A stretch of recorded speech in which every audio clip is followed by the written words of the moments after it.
TCP/IP protocol suite. TCP/IP is a transmission control protocol or internet protocol. This TCP/IP is a protocol suite.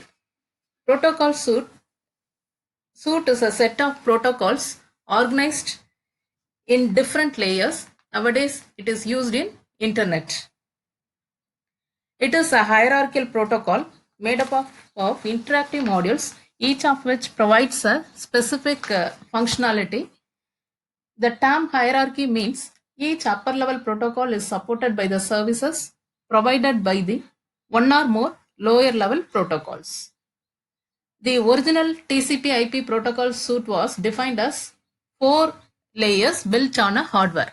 But nowadays, it is nowadays the TCP/IP is of a 5-layer model. See, originally the TCP/IP is the 4-layer with network interface, internet layer, transport layer, and application layer that is built on the hardware devices. Nowadays, that hardware devices, that layer, we are saying it is the physical layer, physical connection. So layer 1 is physical layer, layer 2 data link layer, layer 3 network layer, layer 4 transport layer, and layer 5 is the application layer.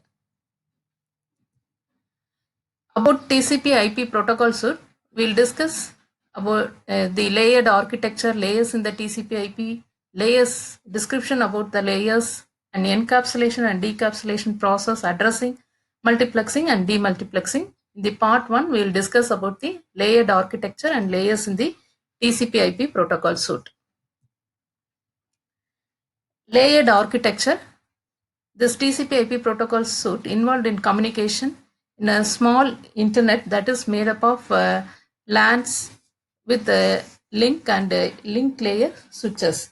We'll discuss the links are connected to the router. We see with an example. So this is the layered architecture communication for the internet. Here there are 2 hosts, source A and source B. Source A is with 5 layers and source B, destination B, is of 5 layers, physical, data link, network, and transport. And in between layers, intermediate layers, switches of one with only 2 layers, physical and data link. Router is of 3 layers, physical, data link, and network. And here switches of physical and data link. So only the source and destination host are with 5 layers, and the intermediate layers are according to the, if it is a switch, it is with only 2 layers, and router means only with 3 layers. Here we will see the communication from the source to destination. So source is connected to a link, that is the switch. Link 1, that is the switch. And the destination B, that is connected to another one switch, that is link 2. And these 2 links are connected through the router. So router, through the router, as we know that it involves 3 layers, physical, data link, and network layers. So through this, the communication is possible for the between the source to destination. So because of layering, each, that is source has 5 layers, switch has 2 layers, router has 3 layers. Because of layering, this communication is possible.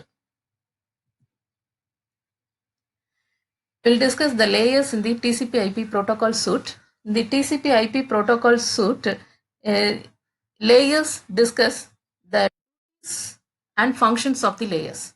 So each layer has a specific functionality or duty. So the logical connections between the layers, it means the duty of the each layer or the functionality of the each layer. So here the end-to-end duty is of application, transport, and network layers. The 3 layers, top 3 layers, application, transport, network layer, is of end-to-end communication, that is the internet. And the other 2 layers, data link layer and physical layer, it is of hop to hop. Hop to hop means it will move on to the, or it will communicate to the next intermediate device. So it is hop to hop. And the data unit is created in each layer. In the top 3 layers, the data unit is called as packets, and it should not be changed by any router or switch. And the bottom 2 layers, the packet are created by the host is changed only by the routers and not by the switches. And it is changed. How it is changed means how many bytes it can transmit. So based on that, it will change the packet size. So the logical connections between the layers of TCP/IP protocol suite. So the application end-to-end, we have said end-to-end. So application is end-to-end. It has the logical connection between the application layer. And so in source and destination, same way transport is also having end-to-end in the source and destination. Network is also having end-to-end in the source and destination. Data link and physical, it will have the logical connection of to the next intermediary switch or router. So in this way, the communication is done because of layering in the TCP/IP protocol suite. So in the TCP/IP protocol suite, the objects are identical in the layer. In the application layer, it is the object is a message. It is an identical object. So it is a message. In the transport layer, it is segment or user datagrams. And in the network layer, it is called as datagrams. And in the data link layer, it is called as frames or bits. In the physical layer, it is called as bits. So the objects are identical in each layer. So the remaining part of the TCP/IP protocol we will discuss in the next video.